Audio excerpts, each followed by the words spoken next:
Hello friends, welcome back to my YouTube channel. ಎಲ್ಲರೂ ಹೇಗಿದ್ದೀರಾ? Hope ಎಲ್ಲರೂ ಚೆನ್ನಾಗಿದ್ದೀರಾ ಅಂತ ಅಂದ್ಕೊಂಡಿದ್ದೀನಿ. ಸೊ ಹೊಸದಾಗಿ ಯಾರು ನನ್ನ ಚಾನಲ್ ನೋಡ್ತಾ ಇದ್ದರೆ ದಯವಿಟ್ಟು ಸಬ್ಸ್ಕ್ರೈಬ್ ಮಾಡ್ಕೊಳ್ಳಿ. ಹಾಗೆ ನಾನು ಮಾಡುವಂಥ ವ್ಲಾಗ್ಸ್ ಇಷ್ಟ ಆದರೆ ಲೈಕ್ ಕೊಡಿ, ಶೇರ್ ಮಾಡಿ, ಕಮೆಂಟ್ ಮಾಡಿ. ಸೊ ವ್ಲಾಗ್ಸ್ನ ಯಾರು ಸ್ಕಿಪ್ ಮಾಡಬೇಡಿ, ಪೂರ್ತಿಯಾಗಿ ನೋಡಿ ವಿಡಿಯೋನ ದಯವಿಟ್ಟು. ಸೊ ನಾನು ಇವತ್ತು ಈವ್ನಿಂಗ್ 7 o'clock ವ್ಲಾಗ್ ಸ್ಟಾರ್ಟ್ ಮಾಡ್ತಾಯಿದ್ದೀನಿ.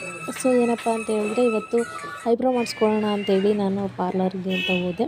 ಸೊ ಅವರು ಪವಿತ್ರ ಅಂತೇಳಿ, ಸೊ ಅವ್ರದ್ದು ಶಾಪು ಚಿಕ್ಕದಾಗಿದ್ರೂ ಕೂಡ ಸೊ ಅವರ ಒಂದು ಎಲ್ಲ ವರ್ಕ್ಸ್ನು ಕೂಡ ನೀಟಾಗಿ ಚೆನ್ನಾಗಿ ಮಾಡ್ತಾರೆ.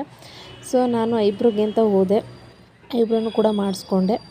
ಆಮೇಲೆ ಹೇರ್ ಕಟ್ ಮಾಡಿಸ್ಕೊತೀಯ ಅಂತ ಕೇಳಿದ್ರು ಹಸ್ಬೆಂಡು. ಹೌದು ಅಂದೆ, ಬಟ್ ಅವರು ನೈಟು ಹೇರ್ ಕಟ್ ಮಾಡೋಕ್ಕಾಗಲ್ಲ ಅಂತ ಹೇಳಿದ್ರು. ಓಕೆ ಅಂತೇಳಿ ಬೇರೆ ಏನಾದರೂ ಮಾಡಿಸ್ಕೊತೀಯ ಅಂತ ಹೇಳಿದ್ರು. ಓಕೆ ಅಂತೇಳಿ ಫೇಶಿಯಲ್ ಮಾಡಿಸ್ಕೊತೀನಿ ಅಂತ ಹೇಳಿದೆ. ಆಯಿತು ಅಂತ ಹಸ್ಬೆಂಡು ಪರ್ಮಿಷನ್ ಕೊಟ್ಟರು. ಫೇಶಿಯಲ್ ಮಾಡಿಸ್ಕೊಂಡೆ.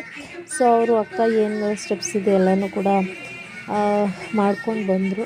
ಸೊ ಮಧ್ಯೆ ನಾನು ವೀಡಿಯೋ ಮಾಡೋಕ್ಕಾಗಿಲ್ಲ, ಯಾಕಂದರೆ ಫೇಶಿಯಲ್ ಮಾಡಿಸ್ಕೊಡ್ತಾ ಇದ್ನಲ್ಲ ಅಂತೇಳಿ. ಸೊ ಅವರೆಲ್ಲ ಸ್ಟೆಪ್ನ ಕ್ಲಿಯರ್ ಮಾಡಿಕೊಟ್ಟಿದ್ದಾರೆ.